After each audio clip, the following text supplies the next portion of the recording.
Hello friends, how are you all? I hope you all are good. Welcome to Pawan Education Point. Last time हम लोगों ने adjective किया था parts of speech का. आज हम लोग न्यू टॉपिक करेंगे दैट इज वर्ब. ये एक बहुत इंपॉर्टेंट टॉपिक होता है और बहुत वाइड भी होता है, लेकिन हम इसको एक छोटे से पार्ट में आज कवर करेंगे. जो इसका एक वाइड टॉपिक होता है वो हम लोग एक न्यू वीडियो बनाएंगे और हम उसको उस टॉपिक में कवर करेंगे. ठीक है, सो आज जो हमने इसका पार्ट 1 बनाया है आप उसको ध्यान से देखिएगा. आई होप ये आपको क्लियर हो जाए. ठीक है, सो जो इसका वर्ब है, वर्ब का जो मतलब होता है एक बहुत सिंपल सी, अगर एक लैंग्वेज देखी जाए बच्चों की लैंग्वेज में भी इसको अगर हम समझें, सो वर्ब का मतलब ही होता है कोई एक्शन करना. वर्ब को अगर हम सिंपल लैंग्वेज में भी बोले तो आप इसको बोल सकते हैं these are basically action words. What are verb? Basically verb are action words. अगर आपको बच्चे को पूरी डेफिनेशन लर्न नहीं करानी है, अगर आप किसी छोटे बच्चे को भी पढ़ा रहे हो तो आप उसको इस तरीके से समझाइए कि वर्ब क्या होते हैं. वर्ब बेसिकली एक्शन वर्ड्स होते हैं. आप लोग छोटे जो बच्चे होते हैं जब आप उनको पढ़ा रहे होते हो तो आपको ना उनके डेफिनेशन लर्न कराना बहुत टिपिकल हो जाता है. आप उनको प्रॉपर वर्ड्स लर्न नहीं करा सकते, वो कंफ्यूज हो जाते हैं, वो डेफिनेशंस को मिक्स कर देते हैं. राइट, हम लोगों के लिए कंसेप्ट समझना इजी होता है. तो आप उन लोगों को किस तरीके से लर्न कराओ कि जब आप छोटी छोटी मूवीज देखते हो उसमें जो सुपर हीरो आता है या कोई भी हीरो आता है वो फाइटिंग करता है. राइट, तो आप उन लोगों को इस तरीके से लर्न कराओ. वो क्या करता है? एक्शन करता है, वो फाइटिंग करता है. तो वो क्या होता है? सुपर हीरो होता है. वो क्या करता है? वो एक्शन करता है. सो बच्चा उस चीज को रिलेट कर पाएगा. So what are these? These are action words. फिर बच्चा आपको बताएगा वो फाइटिंग में क्या क्या करेगा, वो जंपिंग करेगा, रनिंग करेगा. So these all are action words. फिर आप बच्चे को बताओगे कि वो सब चीजें किस में होती है, वही क्या होता है? वर्ब होता है. Okay, so let's start with this. So verb क्या होते हैं? The words which shows, the words which shows action or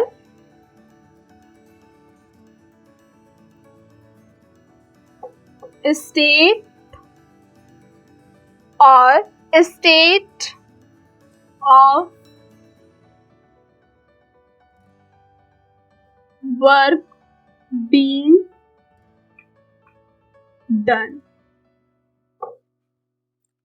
basically जो वर्ड्स होते हैं क्या शो करते हैं? जो एक्शन शो करते हैं. वर्ड्स क्या शो करेंगे? जो एक्शन शो करेंगे. For example right now currently I am क्या कर रही हूँ? मैं इस टाइम टीच कर रही हूँ, या फिर मैं बोल रही हूँ, टीच कर रही हूँ, मैं चल रही हूँ. वो सब क्या होंगे? वो इस टाइम करंट के क्या होंगे? वो एक्शन होंगे. ठीक है, या फिर state of work being done, उसमें क्या क्या हो रहा है वो अभी एक्सप्लेन करूंगी. आप बच्चे को सिंपल इस तरीके से भी डेफिनेशन लर्न करा सकते हैं. The words which shows action. छोटे बच्चों के लिए आप इतने डेफिनेशन उसको लर्न करा सकते हैं. ठीक है, सो इसका अगर हम एग्जांपल देखें, ईट, स्पीक, स्लीप, गो, एटसेट्रा. ऐसे करके इसके अंदर बहुत सारे एग्जाम्पल्स होते हैं. ठीक है, so it just a simple way. आप छोटे बच्चों को भी लेकर बड़े से लेवल तक आप किसी भी तरीके से, आप किस तरीके से वर्ब को एक्सप्लेन कर सकते हो, ये सिंपल एक तरीका था. मुझे स्टार्टिंग में वर्ब कभी क्लियर नहीं होता था, मैं बहुत कंफ्यूज रहती थी. So it just a trick जो मैंने हमेशा से यूज करी है खुद को समझने के लिए, और आगे भी मैंने जो मेरे स्टूडेंट्स थे मैंने उन्हें हमेशा इस तरीके से एक्सप्लेन करा है एंड इट वर्क्स. बच्चों को इस तरीके से बहुत इजीली समझ में आता है. So you can try this. Okay, so जो सेंटेंस होते हैं, अब सेंटेंस फॉर्मेशन होती कैसे है? अगर हम सेंटेंस को देखें, कोई भी जो सेंटेंस होता है, सेंटेंस कैसे स्टार्ट होता है? अगर हम सेंटेंस को देखें, सेंटेंस में सबसे पहले क्या होता है? सब्जेक्ट सबसे पहले मस्ट होता है. सब्जेक्ट के बाद क्या आता है? वर्ब आ जाता है. वर्ब के बाद क्या आता है? ऑब्जेक्ट आता है. अब क्वेश्चन इज, अगर वर्ब ना हो सेंटेंस में तब क्या होगा? वर्ब हो तब क्या होगा? बिना वर्ब के कोई सेंटेंस बन ही नहीं सकता. अगर आपको सेंटेंस फ्रेम करना है तो आपको पता होना चाहिए वर्ब है क्या। अगर आपको यही नहीं पता कि वर्ब क्या है तो फिर आप सेंटेंस फ्रेम नहीं कर सकते, आपसे मिस्टेक होंगी ही होंगी। ठीक है, अगर आपको एक सिंपल सा सेंटेंस भी बताना है ना, अगर आपको अपना नाम भी बताना है तो उसमें भी वर्ब यूज होगी। ठीक है, फॉर एग्जाम्पल अगर मैं यहाँ पर सिंपल एक सबसे छोटा सेंटेंस लेती हूँ, मैंने बोला सब्जेक्ट, मैंने अपना ही नाम लिया महिमा, मैंने लिखा महिमा इज ईटिंग अ मैंगो। महिमा क्या खा रही है? महिमा आम खा रही है। मैंने एक सिंपल सेंटेंस लिया। दूसरा मैंने एक सेंटेंस लिया महिमा इज टीचिंग। अगर आप देखें ये वाला जो सेंटेंस है, ये सेंटेंस मेरा शॉर्ट है, ये सेंटेंस मेरा छोटा है in comparison to this one. ये सेंटेंस मेरा थोड़ा बड़ा है। ठीक है, ये सेंटेंस में अगर मैं देखूं, ये सेंटेंस मेरा सब्जेक्ट हो गया, ये सेंटेंस मेरा ऑब्जेक्ट हो गया। अब आप कहेंगे कि क्या ये मेरा वर्ब है? Yes, this is our verb. ये जो इज आ रहा है ना, ये बहुत इंपॉर्टेंट रोल प्ले करता है, ये हमारा वर्ब होता है। अब ये कौन सा वर्ब होता है, कैसा वर्ब होता है, ये एक बहुत वाइड चीज है, लेकिन इसको भी हम शॉर्ट तरीके से समझेंगे एंड इट इज इजी, ये भी हम समझेंगे। सो ये क्या है? This is our verb. ऊपर हमने पढ़ा महिमा इज ईटिंग अ मैंगो। महिमा भी क्या था? महिमा क्या था? सब्जेक्ट था। इज ईटिंग ये क्या था? पूरा वर्ब था। अ मैंगो क्या था? ऑब्जेक्ट था। जब हमें पता है सब्जेक्ट क्या है, वर्ब क्या है, ऑब्जेक्ट क्या है, तभी हमारा सेंटेंस प्रॉपर बनेगा। हमें पता था सब्जेक्ट क्या है, वर्ब क्या है, ऑब्जेक्ट क्या है। अगर मैं यहाँ पे कंफ्यूज हो जाऊं कि मेरे को तो पता ही नहीं कि इस वर्ब होता है, मेरे अकॉर्डिंग तो मैम ने भी बताया था कि खाना, सोना, रोना, गाना, पीना यही सब वर्ब होता है, यही सब एक्शंस होते हैं, तो मेरे अकॉर्डिंग तो इस वर्ब ही नहीं होता, तो मेरे अकॉर्डिंग तो ये सेंटेंस ही नहीं होना चाहिए, राइट? लेकिन इस भी हमारा वर्ब होता है, सो ये हमारा सेंटेंस होगा। ठीक है, सो उसके लिए अभी मैं आपको बताती हूँ कि हमारे काइंड्स ऑफ वर्ब कैसे होते हैं। ठीक है, so let's start with this. अब हम लोग पढ़ेंगे काइंड्स ऑफ वर्ब। वर्ब दो टाइप के होते हैं, लेकिन इसके अंदर भी हमारे डिफरेंट काइंड्स होंगे। सो अगर हम इसका फर्स्ट देखिए, इट इज हेल्पिंग वर्ब।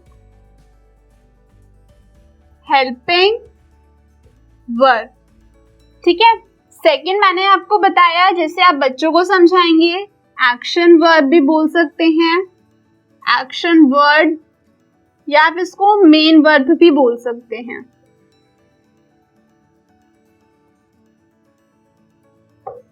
ठीक है, हेल्पिंग वर्ब को दो पार्ट्स में डिवाइड किया गया है। एक होता है auxiliary verb.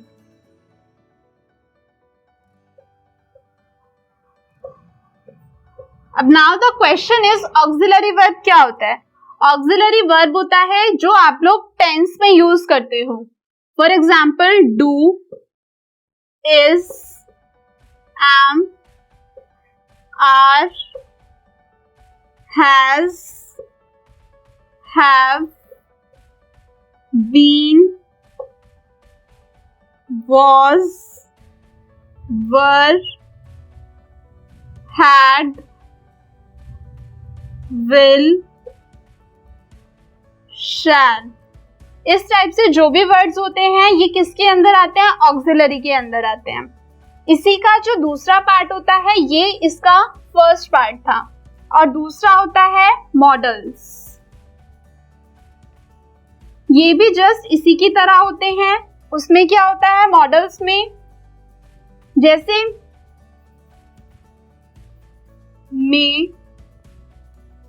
Would, could, should, इसमें इस टाइप के वर्ड्स यूज होते हैं। ठीक है, ये सब जो वर्ड्स होते हैं ये हमारे सेंटेंस फॉर्मेशन में यूज होते हैं, और सेंटेंस जो होता है इनके बिना इनकम्प्लीट होता है। ये सेंटेंस खाली इनसे बन सकता है, लेकिन इनके बिना वो कहीं ना कहीं इनकम्प्लीट होता है। सो उससे एग्जाम्पल अभी हम आपको दिखाएंगे, ठीक है। नेक्स्ट इज एक्शन वर्ड्स और मेन वर्ब। ये कैसे होते हैं? इसके अंदर भी हमारे दो टाइप्स होते हैं। The very first one is transitive verb. Transitive verb, transitive verb इसको हिंदी में बोल देते थे सकर्मक क्रिया, ठीक है। और इसको जो इसका सेकंड पार्ट होता है वो होता है इंट्रांजिटिव वर्ब, जिसको हिंदी में भी बोल देते हैं अकर्मक क्रिया। मतलब इट नीड्स अ ऑब्जेक्ट। इसको किसकी जरूरत होती है? इट नीड्स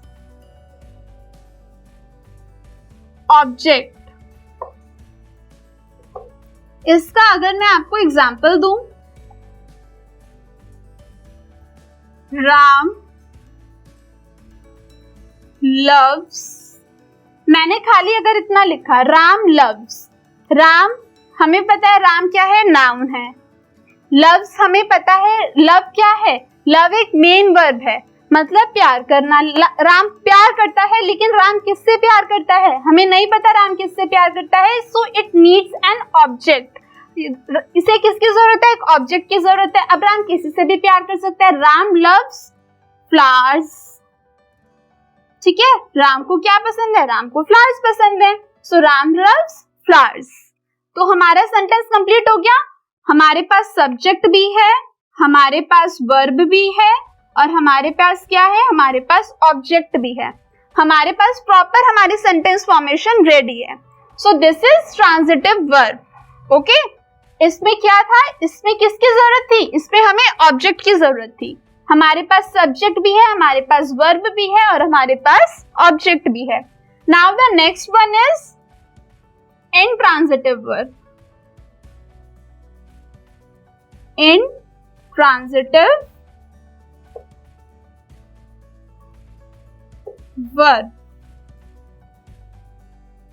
इंट्रांजिटिव वर्ब कौन से होते हैं? जिनमें ऑब्जेक्ट की जरूरत नहीं होती। डजंट रिक्वायर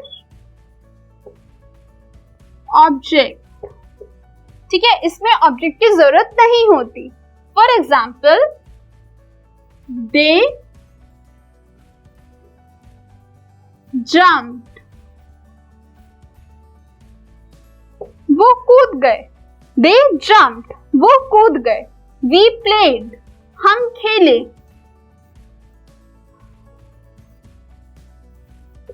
वी प्लेड, हम लोग खेले, ठीक है। हमें इसके अंदर किसी ऑब्जेक्ट की जरूरत नहीं है। अगर हम इसकी हिंदी देखें, दे जम्प्ड, वो कूद गए। वी प्लेड, हम लोग खेले। सो हमें इसके अंदर किसी भी ऑब्जेक्ट की जरूरत नहीं है। ये स्टेटमेंट अपने आप में कंप्लीट है। So this is intransitive verb and this is transitive verb. Transitive verb में किसकी जरूरत होती है? It needs an object. जैसे कि राम लव्स फ्लावर्स, राम को किससे क्या पसंद है? राम को फ्लावर्स पसंद है। तो हमारे पास सब्जेक्ट भी है, हमारे पास वर्ब भी है, और हमारे पास ऑब्जेक्ट भी है। और इंट्रांजिटिव वर्ब्स कौन सी होते हैं? जिसके अंदर ऑब्जेक्ट की जरूरत नहीं होती, जैसे कि दे जम्प्ड, वी प्लेड, इस टाइप से, जिसके अंदर हमें किसकी जरूरत नहीं है? हमें ऑब्जेक्ट की जरूरत नहीं है।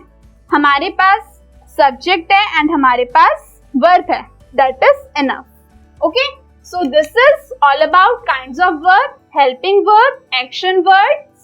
एंड हेल्पिंग वर्ब में भी हमारे पास दो पार्ट्स थे, ऑक्सिलरी वर्ब एंड मॉडल्स, ठीक है। एक्शन वर्ड्स में भी हमारे पास दो पार्ट्स थे, transitive verb and intransitive verb. I hope आप लोगों को काइंड्स ऑफ वर्ड्स अब क्लियर है। और जो वर्ब्स की फॉर्म होती हैं वो आप लोगों को बहुत सारी फॉर्म्स होती हैं, सो आप लोगों को तो वो लर्न करनी ही पड़ेंगी। और जो टेंसेस का पार्ट है वो उसके हम एक सेपरेट वीडियो बनाएंगे। सो टिल देन कोई भी इसकी क्वेरी हो सो उसके लिए कोई भी कमेंट सेक्शन में आप लोग पूछ सकते हैं। Okay, if you like the video then kindly like it.